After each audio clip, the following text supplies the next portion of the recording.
நம்ம இன்னைக்கு பார்க்க போகிறது பார்த்தீங்கன்னா கொல்லிமலையில் விளையக்கூடிய பலா பிஞ்சு, அதாவது மூஸ்கான்னு சொல்லுவாங்க.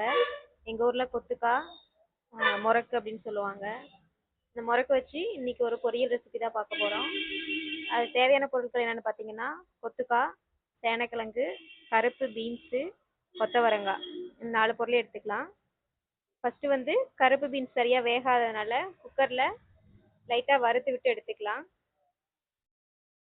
மொச்சை நல்லா வேகணும். வெந்ததுக்கப்புறமா நல்லா வெடிக்கிற சத்தம் கேட்கணும். கேட்டதுக்கப்புறமா நம்ம தண்ணி ஆட் பண்ணிக்கலாம். நல்லா வறுத்துக்கிட்டே இருங்க. இந்த வெடிப்பு சத்தம் நமக்கு கேட்கணும். அப்போ தான் ஓரளவுக்கு வறுபட்டுருச்சுங்கிறது நமக்கு தெரியும். இப்போ வறுபட்டுருச்சு, தண்ணி ஆட் பண்ணிக்கலாம். ஒரு செம்பு அளவுக்கு தண்ணி ஊற்றுனீங்கன்னா சரியாக இருக்கும். மொச்சை நல்லா வெந்துட்டு இருக்கட்டும். இந்த டைமில் நம்ம வந்து கொத்துக்காவையும் சேனக்கிழங்கையும் மேல் தோல்லாம் சீவி எடுத்து வச்சு நல்லா நீட்டாக வாஷ் பண்ணி எடுத்து வச்சுக்கலாம். வாஷ் பண்ணிவிட்டு கொத்துக்காவோட உட்பகுதியில் எடுக்கக்கூடாது, உள்ளே இருக்க தண்டு பகுதி எடுக்கக்கூடாது. மேல் தொல்லைக்கும் உட்பகுதிக்கும் சென்டர் பகுதியை மட்டும் நம்ம சீவி சின்ன சின்ன பீஸாக கட் பண்ணி எடுத்துக்கணும். மொச்சை நல்லா வெந்துருச்சு, ஓரளவுக்கு பாதி வெந்ததுக்கப்புறமா ஃபஸ்ட்டு நம்ம கொத்துக்காவை சேர்த்துக்கலாம். அதுக்கப்புறமா கொத்தவரங்காவை சேர்த்துக்கலாம். சேனக்கிழங்கையும் எடுத்துக்கலாம். அது 3யுமே நான் வந்து பொடியாக ஓரளவு கட் பண்ணி எடுத்திருக்கேன். உங்களால் எந்த அளவுக்கு முடியுமோ அந்தளவுக்கு கட் பண்ணி எடுத்துக்கோங்க. தண்ணி ஆட் பண்ணிக்கலாம். இதில் வந்து லைட்டாக உப்பு, தேவையான அளவு உப்பு, தேவையான அளவு மஞ்சள்தூள், லைட்டாக எண்ணெய் சேர்த்துக்கலாம். சேர்த்துட்டு குக்கர் விசில் போட்டு நல்லா மூடி வச்சுருங்க. 5லேருந்து 6 விசில் வந்தால் சரியாக இருக்கும். தாளிக்கிறதுக்கு தேவையான பொருட்கள் பார்த்துடலாம். எண்ணெய், கடுகு, 3 மீடியம் சைஸ் தக்காளி, 2 பெரிய வெங்காயம், ஒரு லெமன் சைஸ் புளி கரைச்சி எடுத்து வச்சுருக்கேன். தாளிச்சிடலாம். தாளிக்கிறதுக்கு வானிலையில் எண்ணெய் ஊற்றி கடுகு போட்டிருக்கேன். கடுகு பொரிஞ்சிருச்சு. உளுந்தப்பருப்பு சேர்த்துக்கலாம். உளுந்தும் நல்லா பொரிஞ்சதும் வெங்காயம் ஆட் பண்ணிக்கலாம். வெங்காயம் நல்லா வறுபடணும். வெங்காயத்தை நல்லா வறுத்துக்கோங்க.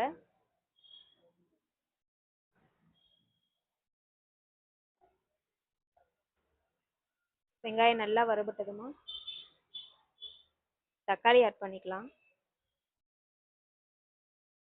எங்கள் ஊர் வந்து கொல்லிமலை தான். இது எங்கள் காட்டில் விளைஞ்ச காய் தான். அதை வச்சு தான் நான் பண்ணிகிட்ருக்கேன். ஸோ உங்களுக்கும் கிடைக்கிறப்போ கண்டிப்பாக அந்த ரெசிபி ட்ரை பண்ணி பாருங்கள். ரொம்ப டேஸ்ட்டாக இருக்கும். வெங்காயம் இந்தளவுக்கு வறுபட்டால் போதும். இப்போ நம்ம தக்காளி ஆட் பண்ணிக்கலாம்.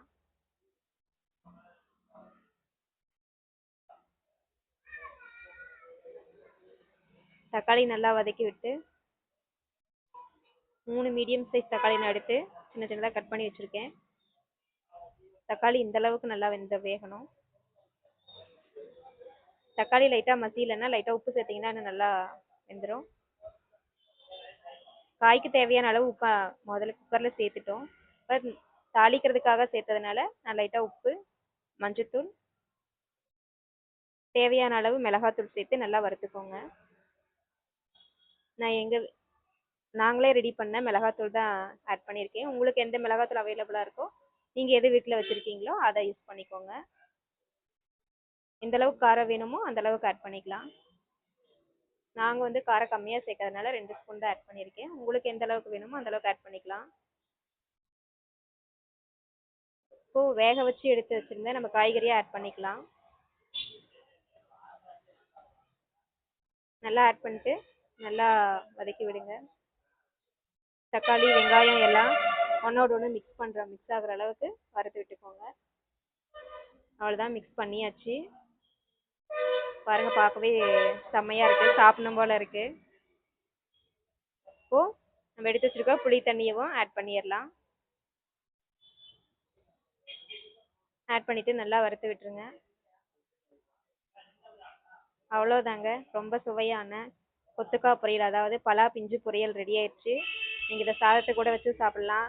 இல்லை கஞ்சி, ஏதாவது காலையிலேயே கஞ்சி குடிக்கிற பழக்கம் இருக்கிறவங்க கஞ்சியோடு இது சேர்த்து சாப்பிட்டிங்கனாலும் அவ்வளோ டேஸ்ட்டாக இருக்கும். கடைசியாக இதில் புதினா, கொத்தமல்லி இலையில சேர்த்து எடுத்து இறக்கி வச்சிடலாங்க. நன்றி, வணக்கம். தேங்க்யூ.